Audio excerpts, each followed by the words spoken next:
Okay, welcome, dear guests and honorable speakers. Hope you all had a delightful lunch and ready to join in this discussion. So on this session, we will be talking about clean ammonia. So when you heard of ammonia, the first thing comes in your mind probably is fertilizer. However, the notion of clean ammonia as a fuel and energy store has gained traction. So Indonesia, as one of the world's largest ammonia producers and consumers, is aggressive in adopting and promoting clean technologies to foster a sustainable future. So let's have a clear understanding on the development of clean ammonia in Indonesia, its implementation challenges, as well as economic opportunities, as well as the idea on the technology advancement to enhance the deployment of clean ammonia. And to kick off the discussion, please welcome Policy Advisor, Indonesia Fertilizer Research Institute, Maranatha Ferial, to lead the session.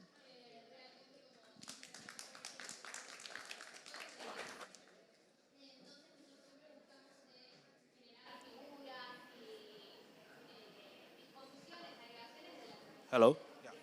Okay, good afternoon, ladies and gentlemen. Welcome to this special talk session of Pavilion Indonesia at COP28 Dubai. And my name is Marnata, just as the young lady mentioned. And I want to take you to a journey to explore the progress of clean ammonia in Indonesia. Indonesia is one of the top 5 global ammonia producers and consumers, and it is critical for the country to adopt and promote clean technologies to combat climate change and foster sustainable developments. However, some challenges must be addressed, namely carbon captures and storage technology, renewable energy sources, certifications, carbon pricings, and incentives. During this talk, we will delve into our 4 critical aspects: the progress of clean ammonia in Indonesia, policy and investment support, challenges and barriers, technology advancements. Without further ado, I would like to invite our distinguished speakers here. Uh, there is Mr. Rahmat Pribadi, the President Director of Pupuk Indonesia, Mr. Budi Santoso Sharif, President Director of Pupuk Iskandar Muda, Ms. Belladonna Maulianda, Executive Director of Indonesia CCS Centers, and also Special Energy Advisor to the Minister of Maritime and Investment Affairs of Indonesia. Please, Bapak, Ibu. Ya, sini Pak, satu persatu. And Ms. Maya Gucci, Director for International Strategy on Energy Resource Office, Natural Resources and Fuel Departments of Ministry of Economy, Trade, Industry of Government of Japan. And Ms. Tanya Faller, the Head of Energy and Climate Change from GIZ, Tunisia. Welcome.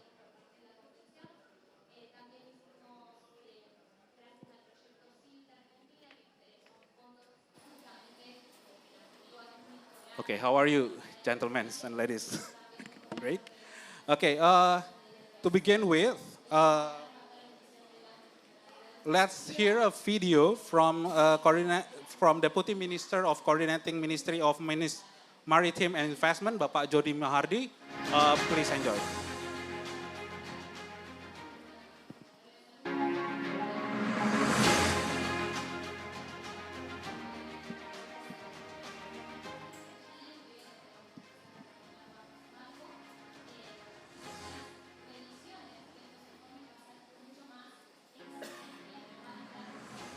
So,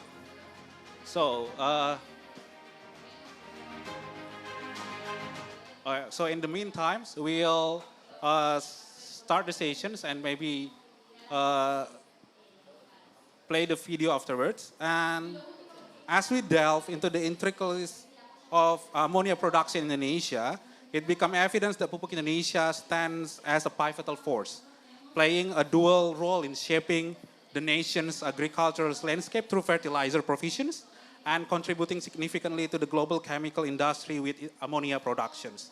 The impact of Pupuk Indonesia resonates not only domestically, but also across international markets. So today we have the privilege to have Mr. Rahmat to shed light on how the company, how Pupuk Indonesia, as dominant player globally, perceive and embrace this transformative technology. The stage is yours, Mr. Rahmat. Thank you, Nata. Good afternoon, everyone. It's an honor for me to be here with you in very important topics. I will share with you the progress of our clean ammonia business in Indonesia, what has been done, and where are we going to be moving forward.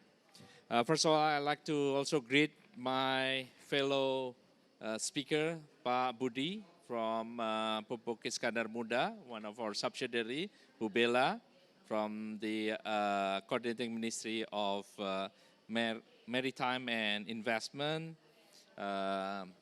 my Mayaguchi from METI, and Tanya. Thank you to be with you guys. Pupuk Indonesia, let me move the slides. Okay. For those who doesn't know or know a little bit about Pupuk Indonesia is a state-owned enterprise. Wait, hang on, there is some technical glitch with the presentations. Okay.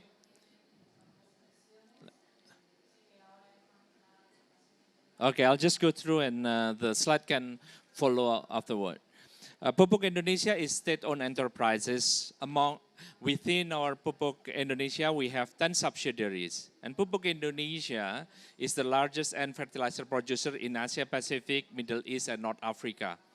We produces 9.3 million tons of urea. And beside that, we also produce a petrochemical product, namely ammonia.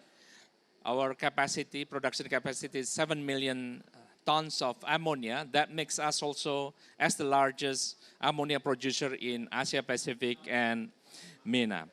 Of course, with the size that we have, we are very keen and we are very enthusiastic in seeing how clean ammonia business will impact our business. But first of all, I'd like to also take you to the Indonesia. Everybody knows that COP28 is a very important event that will put together all the stakeholders to make sure that the greenhouse carbon emission can be reduced as planned. And Indonesia has targeted 31.89% unconditional as a national determined commitment. And hang on. Okay, there's some, okay. Okay. Now, Pupuk Indonesia, as the largest ammonia and urea producers, we obviously have some carbon emissions. And for that, we are committed to support the government effort to reach the NDCs. And I'm very proud to share with you that our actions to achieve the NDC target is on track. In fact, it's ahead of our target. Our actual greenhouse gas emissions from 2010 to 2023 amounting 1.5 million tons of CO2 equivalent. Well ahead of the target, which is 1.2 million tons of carbon CO2. We do this through several activities by replacing the old plant with more efficient plant. We have co-firing in our coal boiler and some other natural-based solutions. Oops. Hang on. Okay. This is the roadmap. As I mentioned to you earlier, out of that 31.89% of national determined commitment, Pupuk Indonesia as an IPPU and also energy producer, we are mandated to reduce our carbon emission by 22% by 2030. And today, we have reduced that by 24%, which means we are well ahead of our target, and we are very confident that we will achieve to net zero carbon emissions in 2060. We do that through many activities from, as I mentioned before, improving the efficiency of our existing facilities, investment in circular economy businesses, We started to develop carbon capture storage. We started to develop green energy and also clean chemical business. Okay. Okay. So Pupuk Indonesia, we produce 7 million tons of ammonia and 9.3 million tons of urea. All of that ammonia is gray ammonia. Our aspirations is to decarbonize our existing business and at the same time developing a new business, which is clean ammonia business. We will convert the existing facilities. Now we have 7 million, and by 2050, our ammonia capacity production will be 12 million something.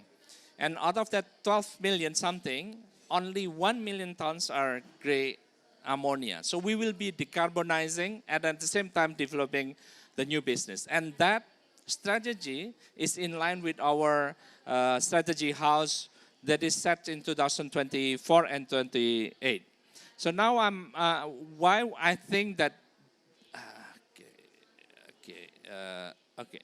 Now, why I think that this is something that is feasible to do in Indonesia. First of all, Indonesia has huge potential of carbon storage. But this is very important for Indonesia, but extremely important for Pupuk Indonesia because 2 out of 3 large carbon storage capacity is within proximity of our existing production facility, which is in Arun, Aceh, and East Kalimantan. The top three carbon storage facilities in Aceh, in East Kalimantan, and in Masela, which is in Malacca, Maluku. So we are very optimistic that we can convert our existing or decarbonize our existing facility, and at the same time we will develop a new business in clean ammonia. Second thing, which is very important. Okay, the critical part of entering into clean ammonia business is renewable energy resources. And Indonesia has a huge potential in energy, renewable energy resources. So we have huge carbon storage capacity, we have huge renewable energy resources. And third, which is very important, is that Pupuk Indonesia has developed competency over 50 years in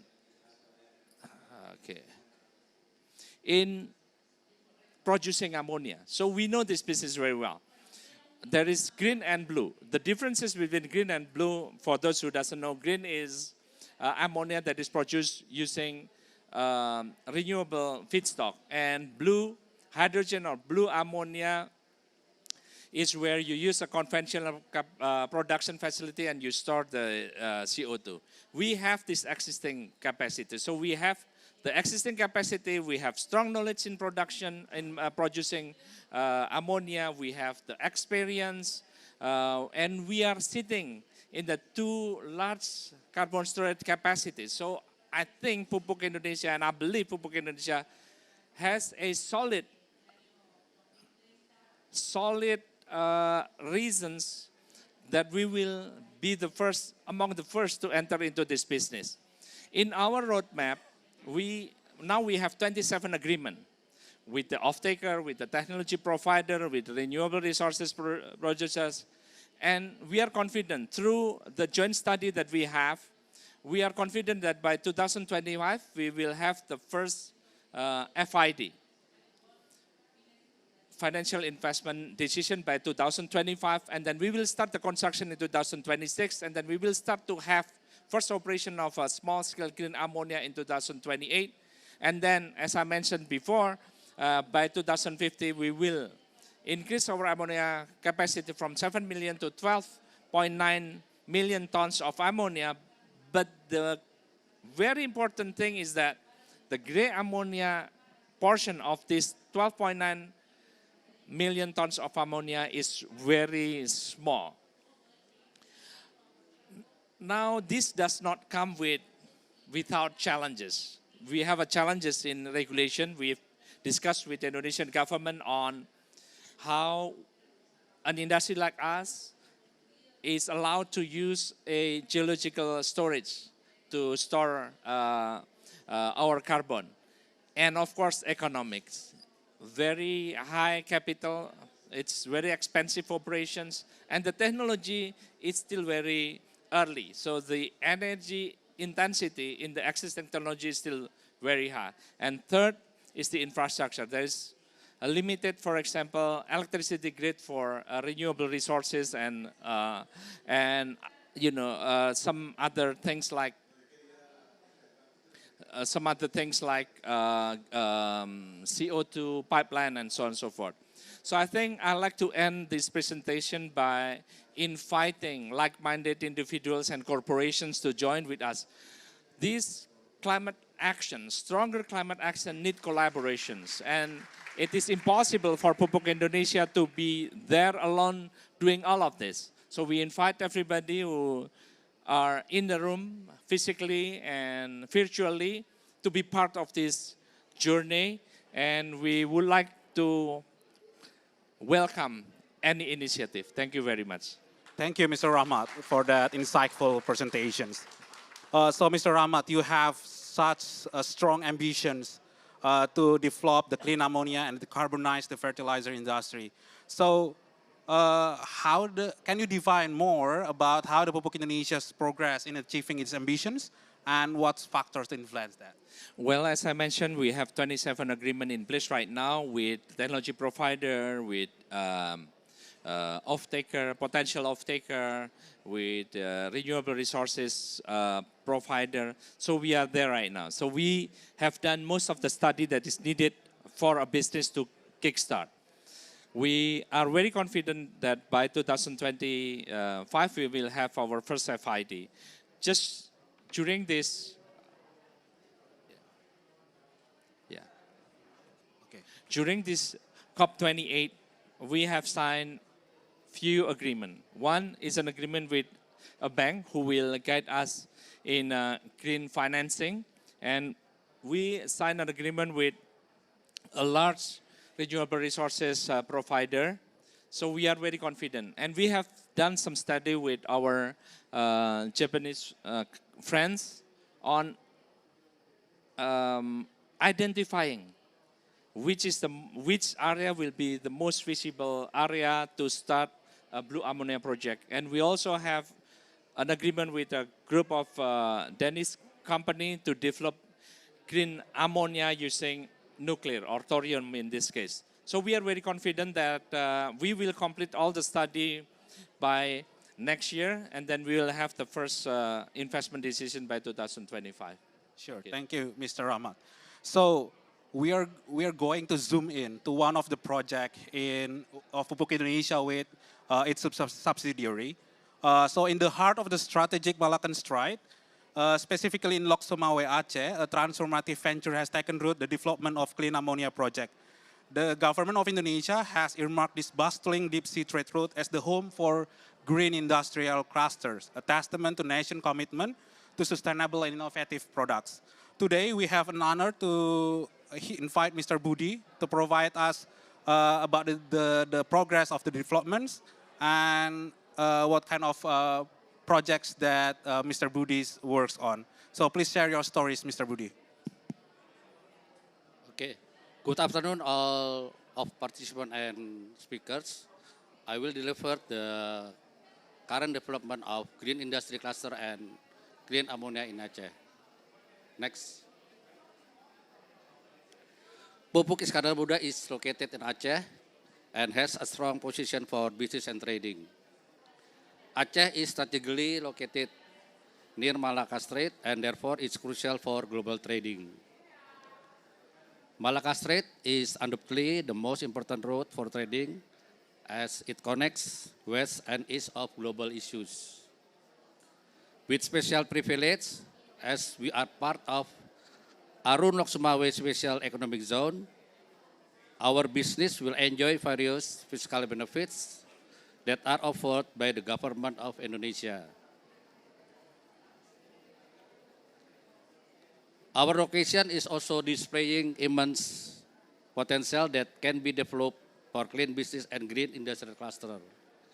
With proximity to potential natural gas resources, CCS and abundant green power resource such as hydropower, geothermal, solar, and wind, it is very promising to build clean ammonia business in Aceh. On the other hand, clean ammonia demand is soaring globally, especially in South Korea and Japan. Next. We have developed a concept of integrated supply chain from production, storage, and transport, and also of taker at the end of the line.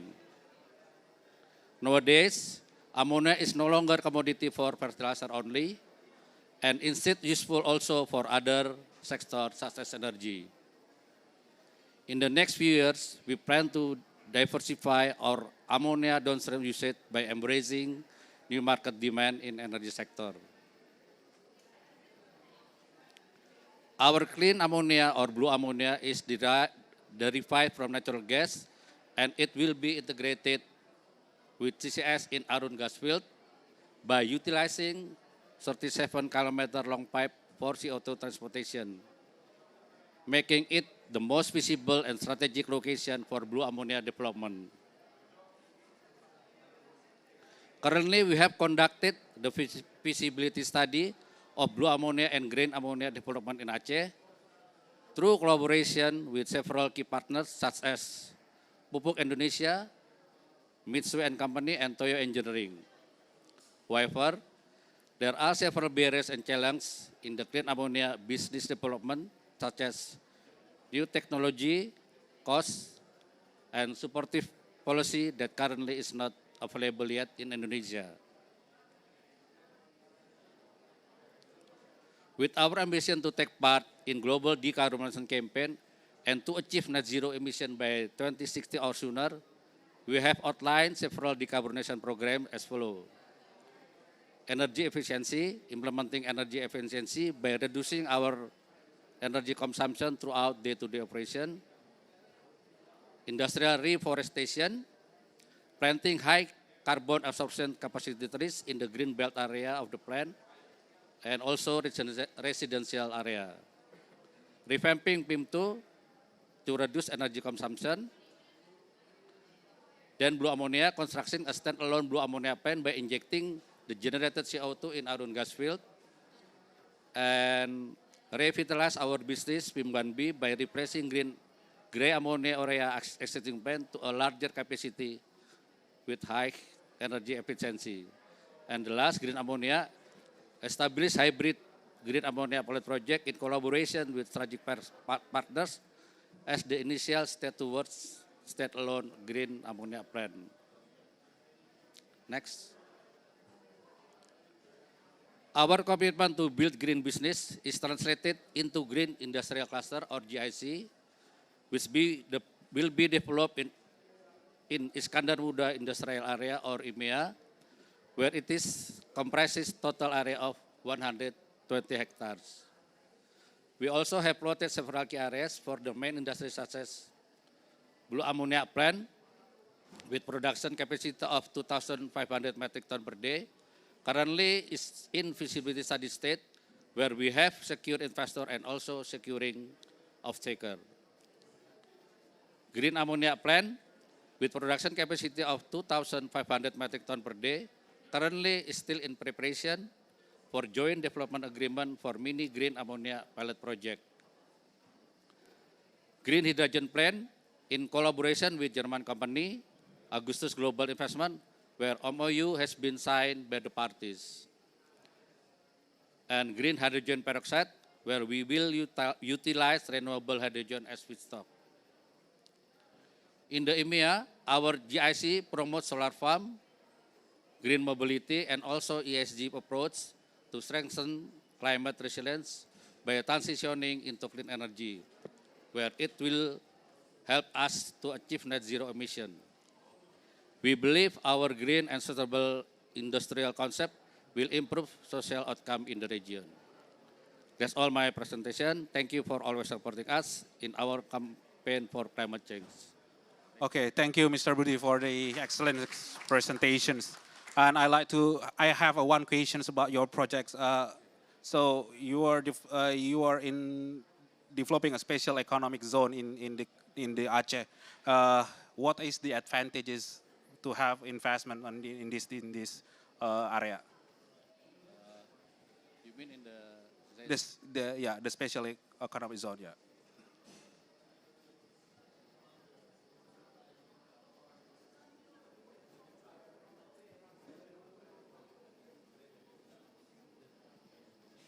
Okay, so you can see at the monitor that our government give the incentive for specialized economic zone.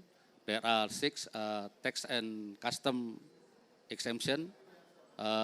They up to 20 years tax holiday, and then exemption of import duties, and then also government give us the free trade of goods, inland road free trade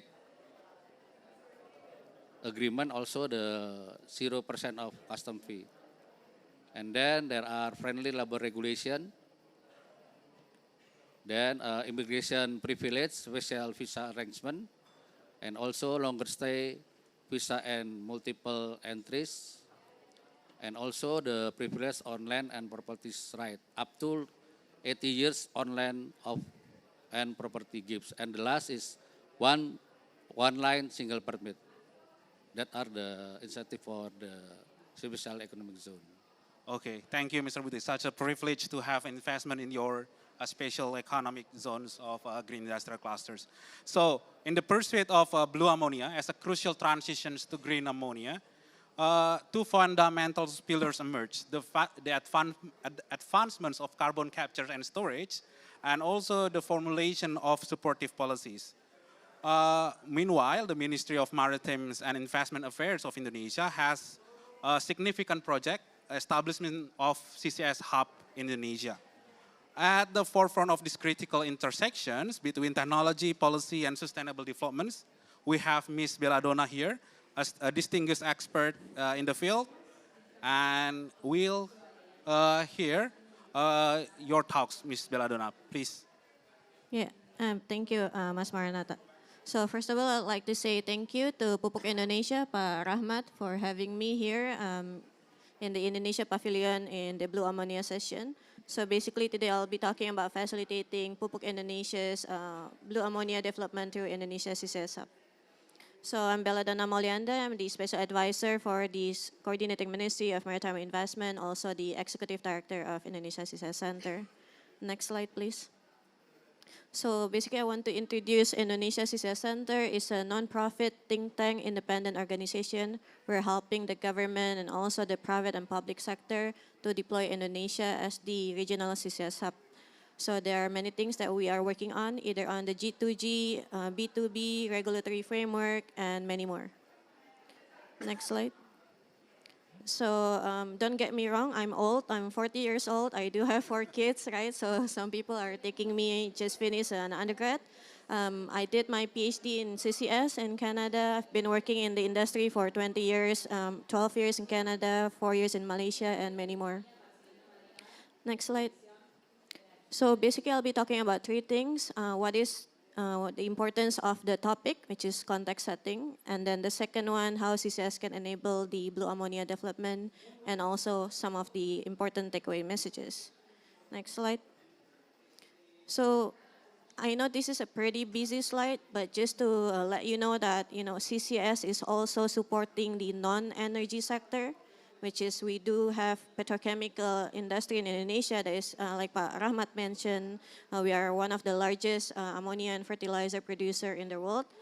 That's why CCS can help the hard-to-abate industry, and one of them is Pupuk Indonesia.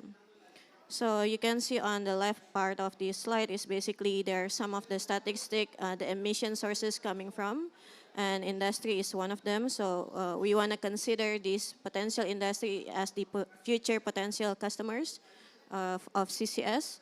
And then you can see there are 2 pie chart or donut chart, which is on the 2023 and 2030 the potential CCS, or the potential CO2 that can be stored from different ways of technology. And then these are some of the things that we can explore, and one of them is CCS. Next slide, please. So just to give you a global benchmark, basically CCS projects are essentials in decarbonizing the non-energy sector, and then it can bring a new potential revenue streams for the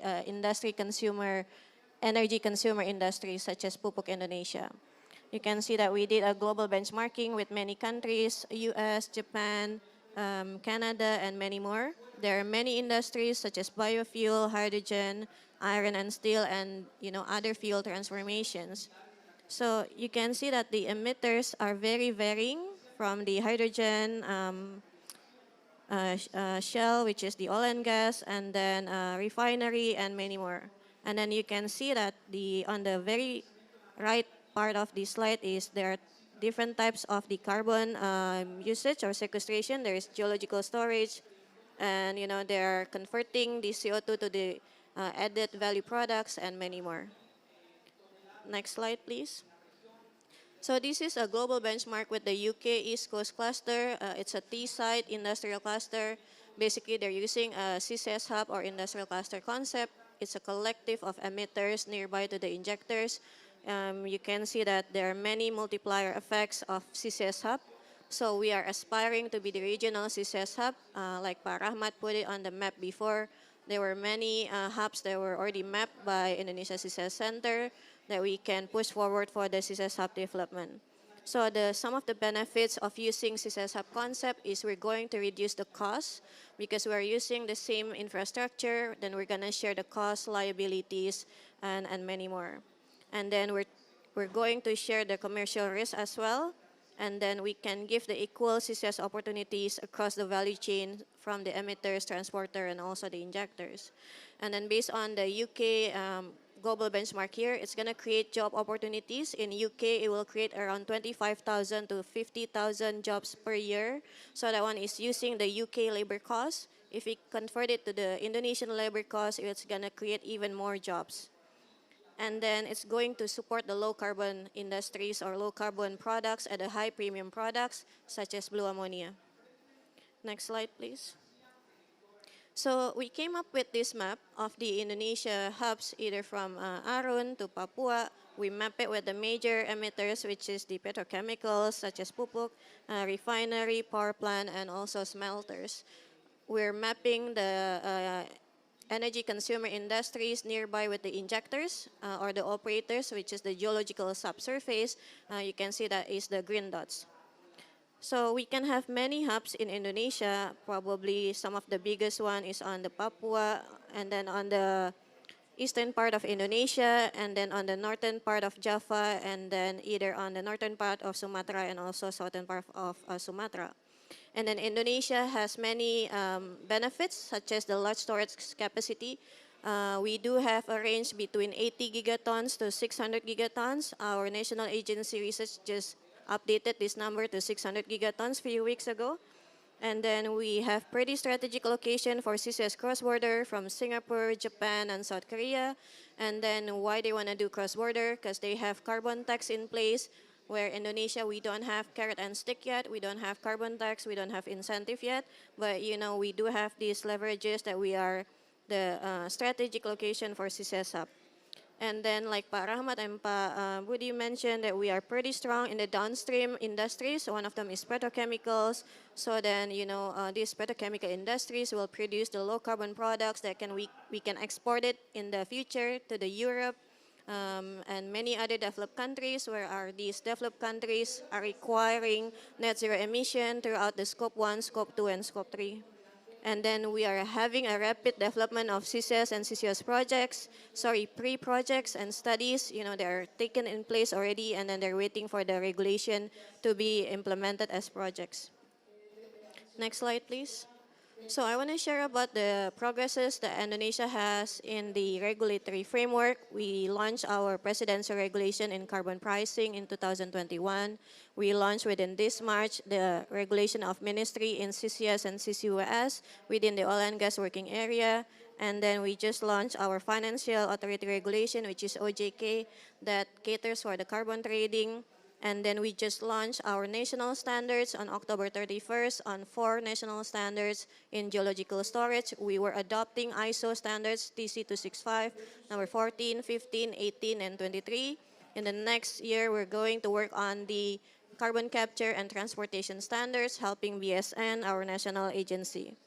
And then we are on the final stage in finishing our presidential regulation that has 3 major differences with our ministerial regulation. The first one, it will allow the CCS cross-border. It will bring a new market for the Pupuk Indonesia and many more industries. The second one, it will allow the emission from other industries such as petrochemical and Pupuk Indonesia. And then the third one, it will allow the other industries to store and inject the CO2 beyond the oil and gas working area, whether we're going to have the saline aquifer beyond the oil and gas. And we are also supporting SKK Migas as the regulator to put in place the implemented regulation, which is PTK SKK Migas. And currently, we are also having international collaboration with United Nations, U.S. Department of Energy, Canada, Norway, Australia, which is Global CCS Institute. We're working closely with them, and also ECADIN. ECADIN are also here. And then we are exploring G2G bilateral MOU to allow the CCS cross-border because we are not the London Protocol participating party, so we do need a G2G agreement and also the IMO permits. Next slide, please. So we are using the diagram tree from Pupuk. Actually, we are mapping which are the low carbon products that we can aim for Pupuk, such as blue ammonia, blue hydrogen, blue methanol, and many more. As you can see on the right part of the slides, we can have a low carbon products that, the market size now is around 642 billion US dollar. We do have blue and green ammonia. The market is also big, between 7 to 18 billion dollars. And same with methanol. This market is projecting increasing in the future even more. Next slide, please. So we already see the diagram tree of the low carbon products from Pupuk Indonesia that we can see that the global demand of ammonia keeps increasing. Where like Pak Rahmat mentioned that the global demand can be covered by the blue and also the green ammonia. So we can see that, this ammonia is as a part of the fuel mix that there are many off-takers already. For example, Japan, they are going to buy the blue ammonia for the co-firing.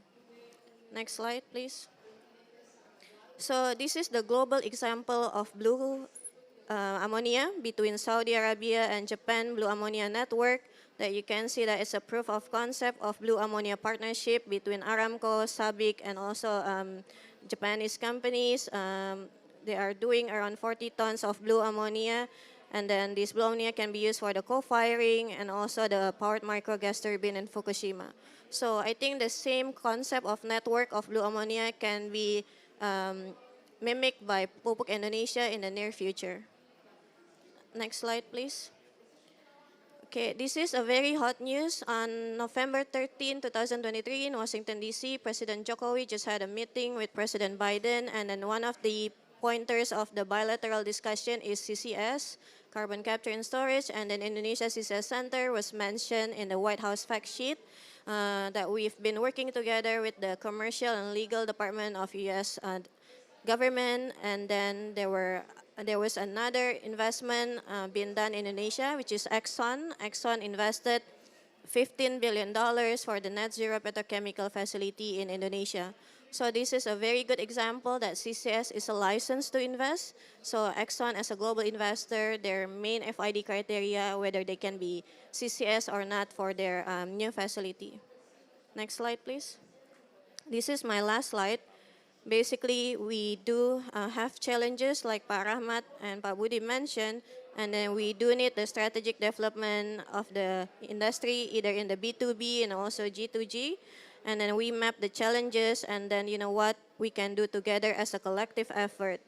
For example, in the high upfront investment, Pupuk Indonesia can perform accurate cost estimate for the CCS and then how to produce blue ammonia, what are the costs is required for this. And then the government role, we can support in terms of, the external credit rating, help to de-risk the early investment, and then we can work on probably to make the blue ammonia as a pioneer industry.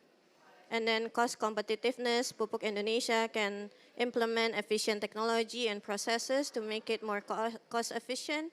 And then the government role is to support investment in terms of the facilities and infrastructure. And then the premium derivative market, which is the high premium low carbon products, Pupuk Indonesia can maximize the revenue throughout the high potential buyers or off-taker. And then the government, we can support the G2G partnership to lower the cost, to bring the global investors, and to support the domestic ecosystem growth. So that's all from me. These are some of the key takeaway messages, but they're all there. Thank you. Thank you, Ms. Bella. So that's a very important insights from you. And with the current policy of carbon in place, and you have also mentioned about the US and Indonesia corporations just recently, how fast do you think the CCS hub can fully operate and emerge in Indonesia? Can you give us the hint for that?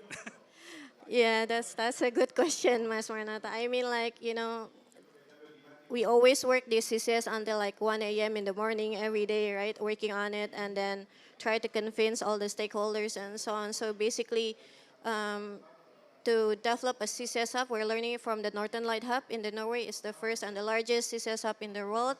We know there are many stakeholders that we do need, from the project developer, the leader, the PMO, the emitters, transporter, and many more. So that's why in Indonesia CCS Center, we do have members.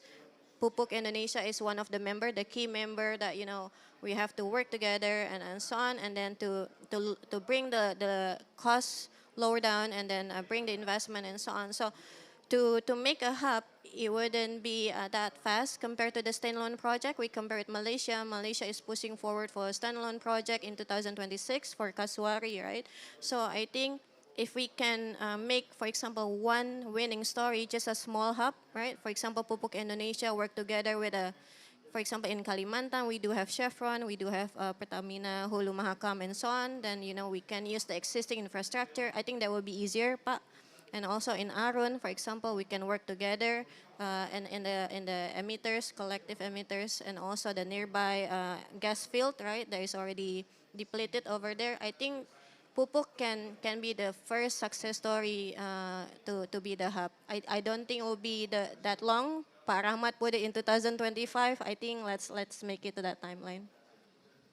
I believe there will be a further discussions afterwards between Pak Rahmat and Mbak Bella. Now, we have heard everyone mentions this country, the Japan. At the forefront of the sustainable innovations, Japan has emerged as a pioneer in developing clean ammonia. So crafting policies that specifically address the strategic utilizations of hydrogens and its crucial derivative. With clear visions, transitions toward a net zero future, Japan has strategically embraced ammonia as a critical component on its journey. Today we have the privilege to invite Ms. Maya Yaguchi to share how's the Japan's visions about the clean ammonia. As you heard before, everyone mentions Japan's in their clean ammonia developments. Please, Ms. Maya Yaguchi. Yeah, I think you can. It's on? Yeah. Is it? Oh. Yeah. So thank you for the introduction, and thank you for this opportunity to speak in front of this audience. So I'm Maya Gucci. I am the Director for International Strategy for Energy Resource. So I would like to take this opportunity to introduce or briefly explain what Japan sees in ammonia. So,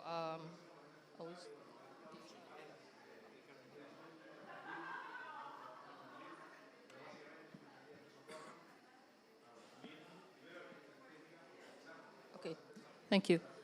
So first of all, why, well, hydrogen and ammonia. So we see why we place importance in this is because we see for us, for Japan, we think this hydrogen and ammonia is essential for us in achieving three goals that we want to achieve simultaneously, which is, of course, carbon neutrality. Then for us, as a country that is surrounded by sea and have not much natural resource, energy security is an essential part. And then, of course, in transitioning to a green economy, we want to achieve economic growth. So we see that in the first pillar of carbon neutrality, we see that hydrogen and ammonia are a key component for us in realizing our pledge to reduce greenhouse gas emission by 46% by 2030, and also achieving carbon neutrality in 2050. The second pillar, the energy security, as I mentioned, we are a country that lacks energy resources, unlike Indonesia. We are very dependent on our energy resource. We import almost all our fossil fuels from abroad. And by shifting to hydrogen and ammonia for our power source, we see this as an opportunity to diverse our procurement sources. The third pillar is the economic growth. We see this as a transition to be a opportunity for Japan's industrial enhancing Japan's industrial competitiveness. For example, in the hydrogen area, we have we have many patents in fuel cells.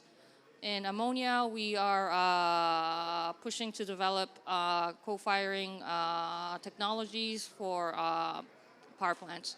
So we want to kind of build upon this technological strengths to enhance our industrial competitiveness. So next slide, this is a power mix that we are targeting for 2030.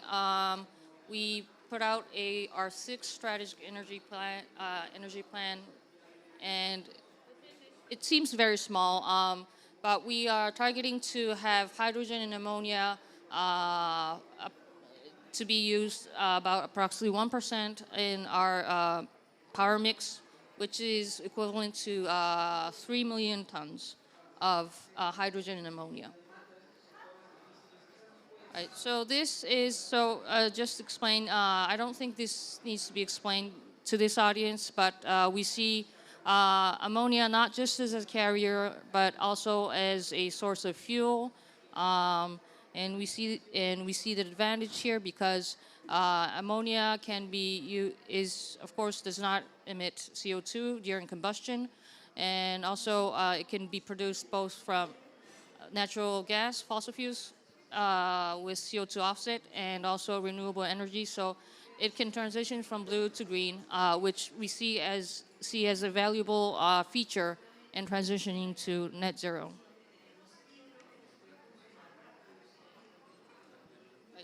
So this is a kind of a roadmap. It's a very busy roadmap, which shows how we are going to introduce and expand our fuel and ammonia.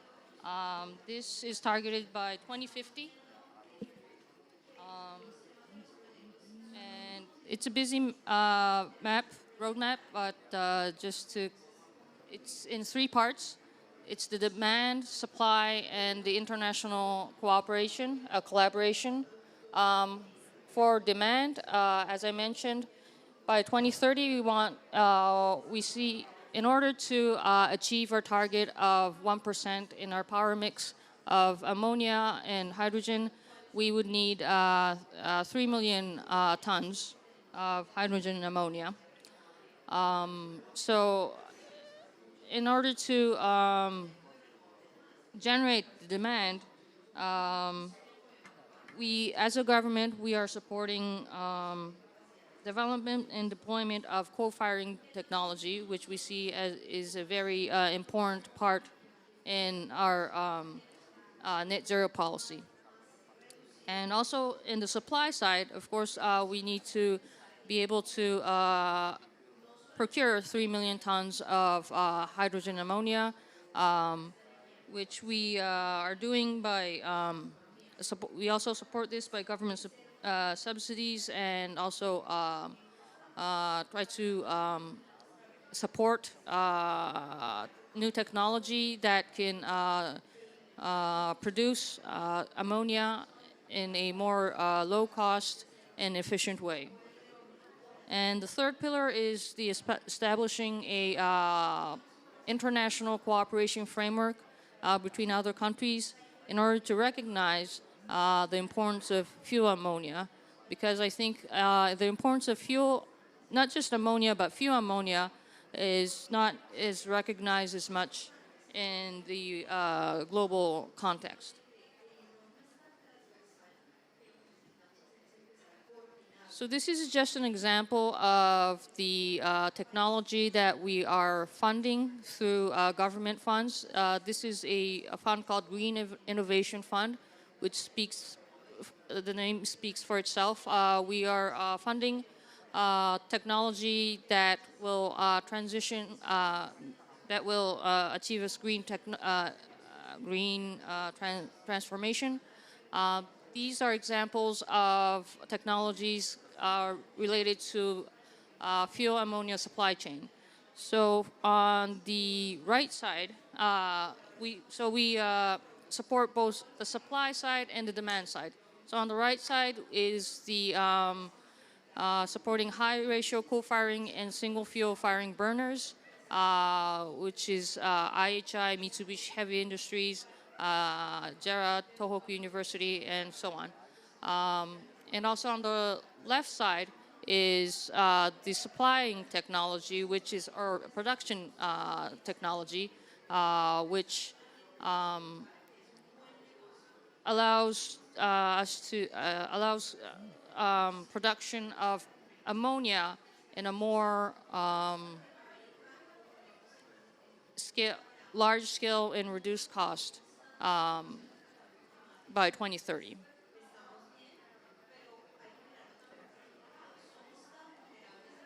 This is just an example of the demand side of a project that is currently undergoing in Japan for coal-firing.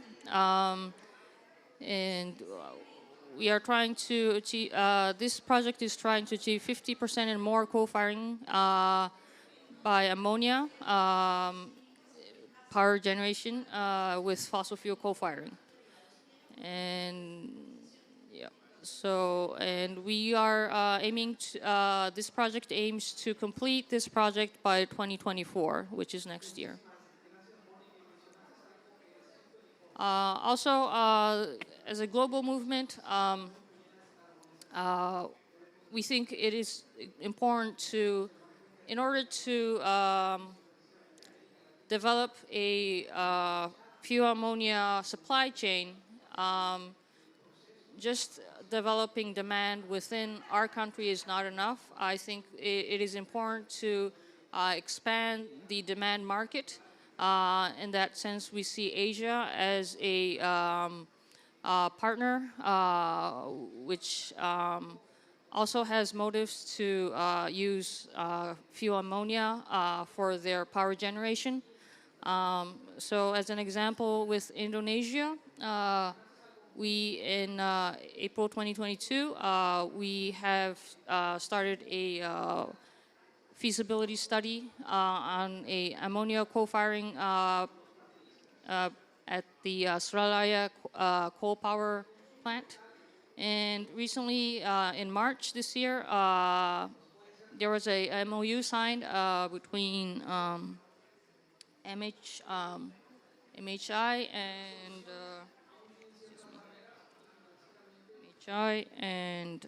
PNP in Java region to discuss underway for a coal-fired ammonia at the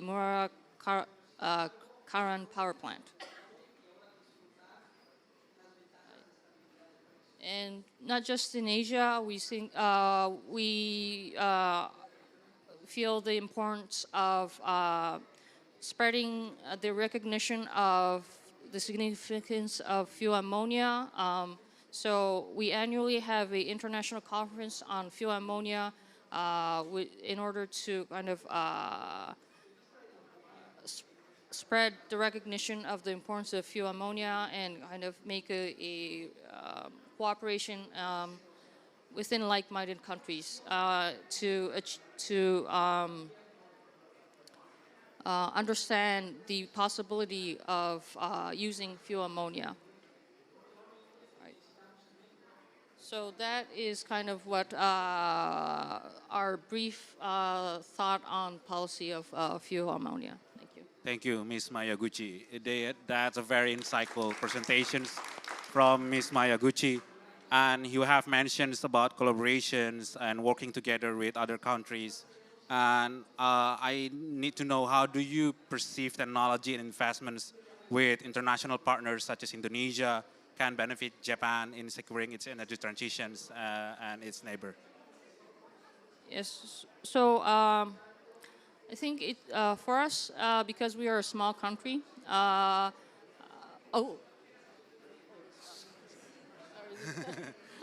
there's a drop of water. So, Ammonia. Okay. So because we are a small country, we need to cooperate both with other countries in order to generate or expand both the demand and the supply. And we see Indonesia is a very important partner because Indonesia sees it's not just a supplier, but also is exploring to use fuel ammonia for their power plants. And discussing this internationally, we don't see much of,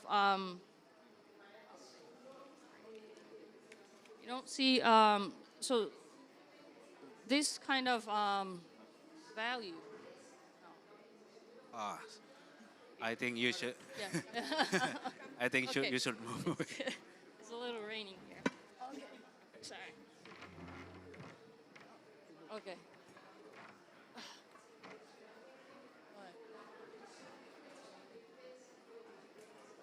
Excuse me. So. We are sorry for that. No, not at all. So what Japan is seeking to do is work with other Asian countries to kind of spread this understanding of the possibility of fuel ammonia as a transitioning technology in the power plant. Okay, thank you, Ms. Mayaguchi. The global landscape is underlying a profound transformations driven by geopolitics shift, economic dynamics, and shared commitment to achieving net zero aspirations. A notable accelerations in the adoption of clean hydrogen and ammonia has become a hallmark of this era, with influential players such as the G7, European Union, Middle East countries, Japan, Australia actively embarking on endeavors to harness the potential of these clean energy sources. Today we are fortunate to have Ms. Tanya, who will provide the global perspective on the developments of clean ammonia and hydrogen in the world. Please, Ms. Tanya. First of all, thank you very, very much for having us here. I feel very honored to be able to exchange with you because our position, you will see, comes from a little bit different background. So I think it's so important that we exchange to jointly create solutions to reach the targets the international community has jointly signed. So thank you very much for that openness, for your hospitality, and for your, we would say, Freigeist, free ghost thinking, as we say in German. Thanks a lot. So I will hopefully manage the technology. So where I will share a little bit is on a program on the current policy regime, the future of clean ammonia. And I'm not a chemical engineer, but I'm an economist and a financial economist. I also have many kids, 5, so I was happy to hear I'm not the only crazy mad woman in that, having a career and kids. Thank you very much. And I will share our perspective from GIZ, which is also a state-owned enterprise, by the way. So we're very similar to the host in terms of developing clean ammonia industries in the countries. And I will not share a lot on Indonesia. My goal is to share a little bit on different options. So what makes ammonia the first of the green hydrogen applications? So why we talk about green ammonia is very different. The conversation we're having comes really on. It will be the first of all the green, and that's for us, green hydrogen solutions that's commercially viable, because it already is. So I will take you a step back. The logic that we're applying within GIZ, and I would say to a large degree even within our government, which is the German government, which may not be the same, by the way, for the rest of Europe. So there is debates as well. We're actively engaging in conversations. Is that for us, in order to be green, it has to be coming from renewable energy.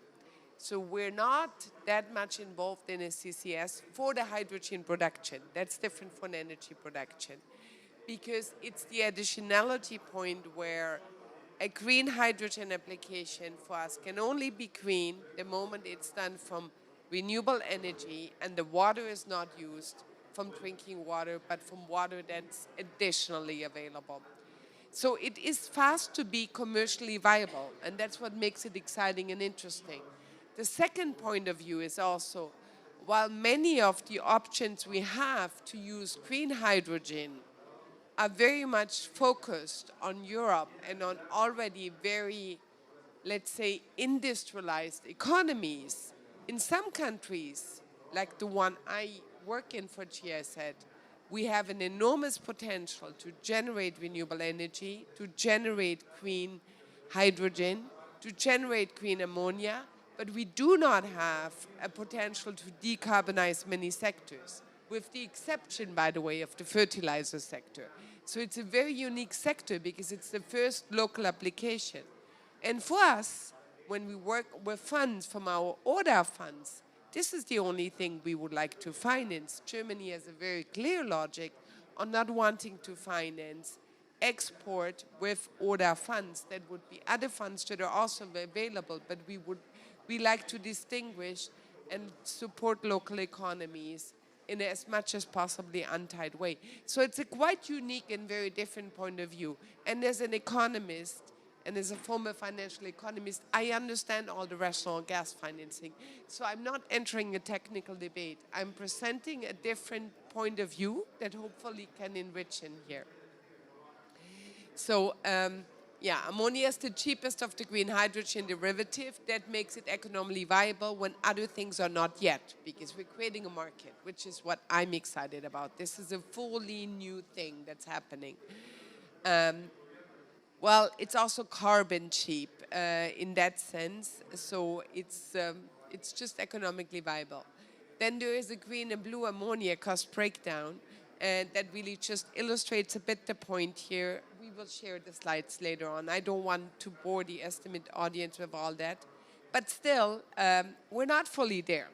So there is a rationale for incentives, public incentives, for the ammonia to be green, and actually we would believe even blue.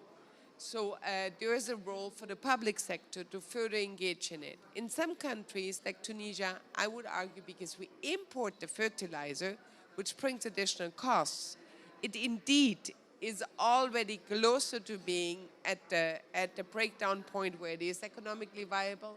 In others, such as Indonesia, I think potentially not. So there is a need for subsidization until we hit the point where the market can take care of it. Yep, so I think this is a little bit on the markets, the market logic that we're applying in Europe. So we have key regulation to support the transition towards a clean hydrogen, which with the Renewable Energy Directive in the EU Fit 55, which is the reduction of 55 of the emissions by 2030. So you see, Europe is relatively ambitious. And I think that's one of the things I currently appreciate about Europe, that we're leading the way there. And we should not forget, however, that emissions don't stop at our borders, because we also bring in many, many goods. So aviation and maritime transport accounts for around 28% of the EU and 21 of the world transport emission. And I agree exactly here, green ammonia can make a difference. So here we're talking a little bit on the fuel, on the sustainable aircraft fuel, which I think is something that also will be coming, particularly as we're tightening up non-tariff, as an economist I say that, you're not going to read that anywhere from the government, but basically it's non-tariff trade issues that we're putting in place with a carbon price adjustment.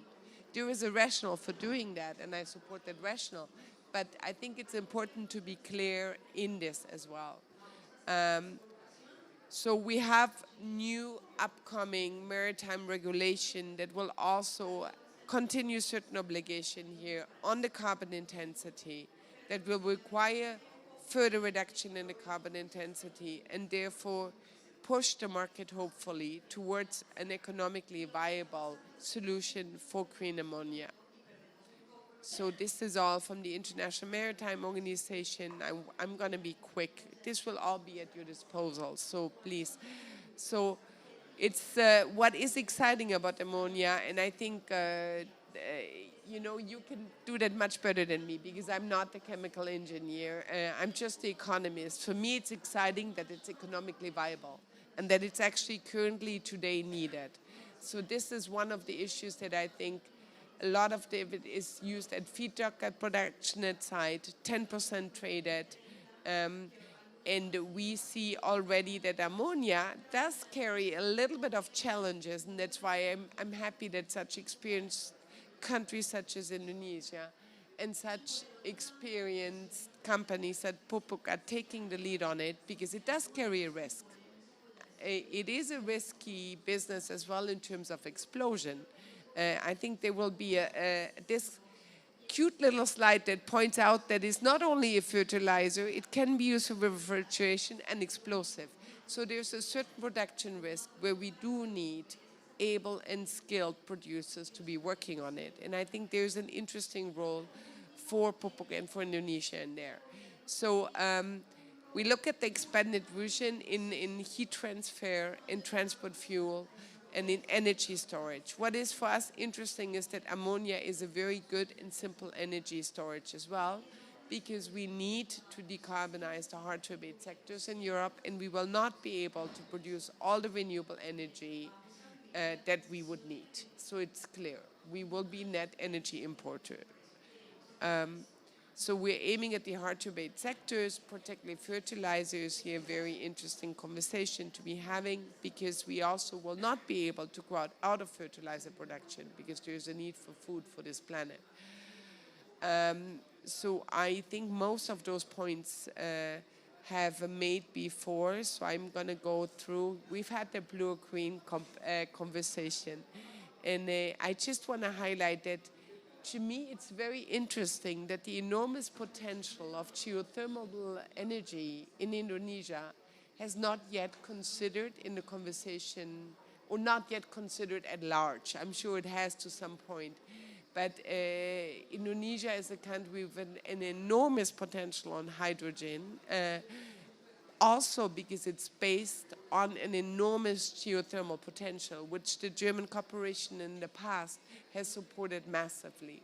So I think this is an interesting opportunity, because geothermal energy is a base load energy. So it could be much more cost competitive than all the mixtures in between solar and wind that we're currently seeing in Northern Africa. So yeah, there comes a little bit on GSZ perspectives.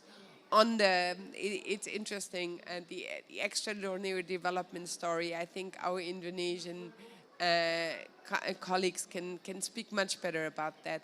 I just really want to highlight the geothermal logic there, because I think it's a golden opportunity that can be combined with existing CCS technologies, and that could lead to Pupuk becoming a leader in this market, and I think it's a great opportunity, and I'm happy we're having this conversation.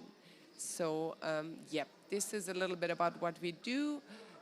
We're a partner of the Hydrogen Business Desk. My colleagues put that together. We have a large involvement in Indonesia in the energy space, environmental protection, vocational education, as well as the cross-cutting issues. And we have the hydrogen business test that's also promoting German hydrogen expertise in Indonesia, especially through online seminars with German experts. There's information on the topic of green hydrogen in Indonesia, research, etc. So I just wanted to be key figures. I'm sure you know them better than us, so there's no point in me highlighting them to you. But we see the energy sector, the chemical sector, and the transport sector is very promising. And the International P2X Hub, H2Up, and H2 Diplo are initiatives you may come across in the conversation around. And we've worked on many countries. Also, Tunisia is missing here. Interesting. I will have to talk to my colleagues on clean ammonia because it is indeed the first economically viable application of green hydrogen. Thank you very much. There's a couple of slides on EU funding. I just want to share that because it may be of interest to some of the people. I will not speak on them, but if the PowerPoint is shared, it will be a good resource for you. Sure, I will deliver the information to the President Director. Yes. Yeah. Okay, thank you, Ms. Tanya. With the hype on hydrogens and clean ammonia, your last slides show there are a lot of interest discussing about the clean ammonia. I want to know what's your opinions on what Indonesians done now about clean ammonia. How do you perceive what we have done, and what should Indonesia do to make sure our development is in line with our ambitions? It's a very hard question to answer, and I don't come from an understanding of international cooperation to tell countries what to do, but I do come from sharing my thoughts. And I think I've just done that with the highlighting the geothermal potential, which is a richness your country has. And I think this richness could potentially lead to green ammonia production that can lead to becoming a leading figure in the sector beyond the regions you currently serve. So I think that would be one piece of information I would like to flow in the conversation. Okay, thank you, Ms. Tanya. I think we have time for just only one question from the floor, I think. But please raise your hands, and if you have any questions. Anyone? Okay. Okay. So it must be to ask your question, to ask some questions for you. It's a simple question, actually. You have already heard everything from the perspective of business, perspective of the government of Indonesia, the government of Japan, and also the state enterprise from Japan with all the international collaboration. So how fast that we will turn to the, let's say, a hydrogen-based society? How fast it is? We have heard that Ms. Tanya say that that's one of the most feasible hydrogen derivative to implement in the economy. So what's your opinion, Mr. Rahmat? That's a tough question. When will we become hydrogen society? Well, I would say let's start saying that I'm an optimist.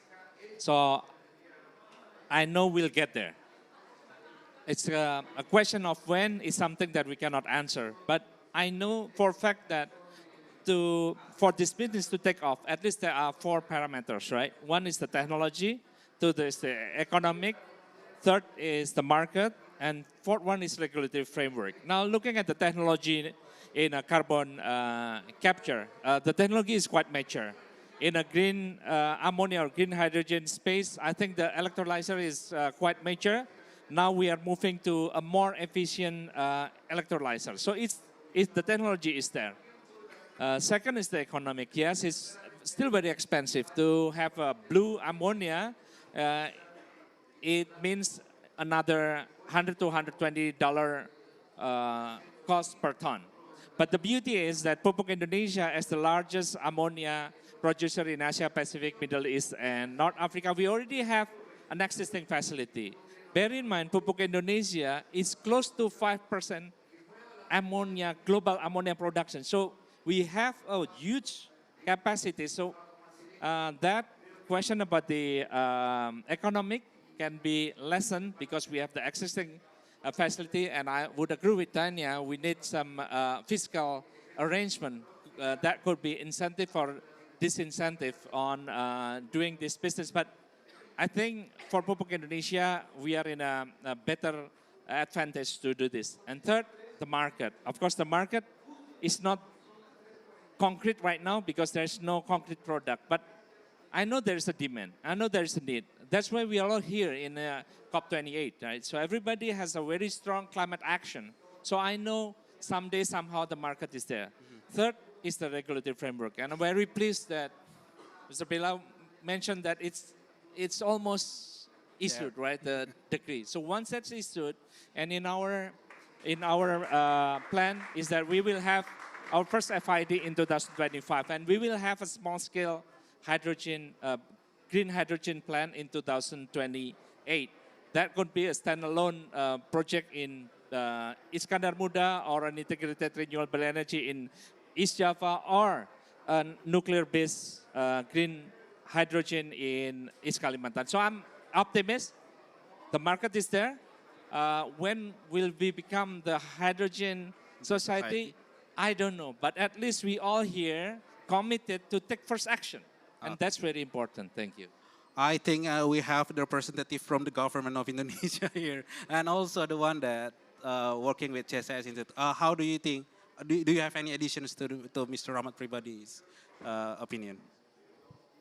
Probably because hydrogen is a new business model in Indonesia, right? So I think we do need to be aware about it. And then, like Pak Rahmat was mentioned, one of the key things is the commercial or the economic viabilities about it, right? But I think they're already available, the hydrogen business model or commercial model. So it's just how we localize it in Indonesia and make it work, right? So I think the good thing about a hub, right? We can use the same infrastructure and lower the cost. So I think we need to move forward with any other low carbon solution or society based, either hydrogen or any other solution, that we have to work as a hub, right? Because we cannot bear the cost just for a standalone project. So I think that will be the future, that we have to work as a hub, that we already have industrial clusters in all the main islands of Indonesia. Yeah. Okay, and Ms. Mayaguchi, everyone has put their eyes on Japan as the market, and also